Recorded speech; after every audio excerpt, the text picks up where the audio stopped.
few years ago, my family watched the entire Lord of the Rings film trilogy over Christmas break, the extended editions, of course. It was great, and to my delight, it left a deep impression on my kids. It just felt like perfect Christmas viewing, which is odd because Lord of the Rings has nothing to do with Christmas. Or does it?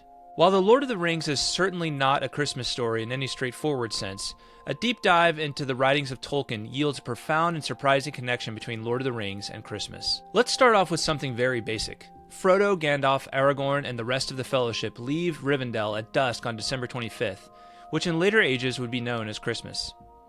Now this doesn't mean much by itself. After all, lots of things happen in our world on December 25th that don't have anything to do with Christmas as such. However, tucked away in The Lord of the Rings Reader's Companion is this startling admission from Tolkien. December 25th, setting out, and March 25th, accomplishment of quest, were intentionally chosen by me. So why would Tolkien choose these dates intentionally?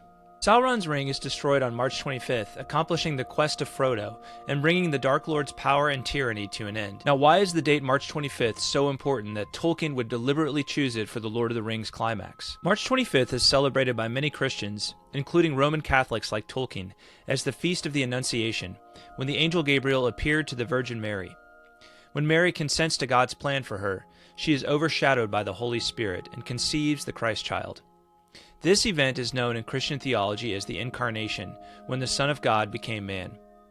Add 9 months to March 25th and you get December 25th, Christmas Day, when Christians commemorate the birth of Christ. So this is where we begin to make the deep connection between the Lord of the Rings and Christmas. One of the key ideas of Tolkien's literary theory was that of eucatastrophe, which has to do with the sudden happy turn in a story. Tolkien felt this to be one of the key marks of good fantasy, and he felt it was key to understanding human history as well. In fact, in his landmark work on fairy stories, he said, "The birth of Christ is the eucatastrophe of man's history." Literally, Tolkien viewed human history as an epic story, with the birth of Christ being the great happy turn away from the disaster of evil, sin, and death. Thus, it's as if Tolkien wanted to make a subtle yet impactful connection between his own epic tale and the history of mankind, and in doing so, connected the destruction of Sauron's ring to Christmas itself. Yet still, the connection goes even deeper. In the Middle-earth story Athrabeth Finrod Andreth, which takes place thousands of years before The Lord of the Rings, the immortal elf Finrod and the mortal woman Andreth discuss the nature of life and death. At one point, Andreth makes this startling assertion about an ancient hope. They say that the One will himself enter into Arda and heal men and all the marring from the beginning to the end. Thus, in the Middle-earth legendarium, the Incarnation, the great eucatastrophe of man's history, is foreseen. So while The Lord of the Rings may not be a Christmas story per se, it has a very deep connection to Christmas as the beginning of Christ's victory over evil, sin, and death.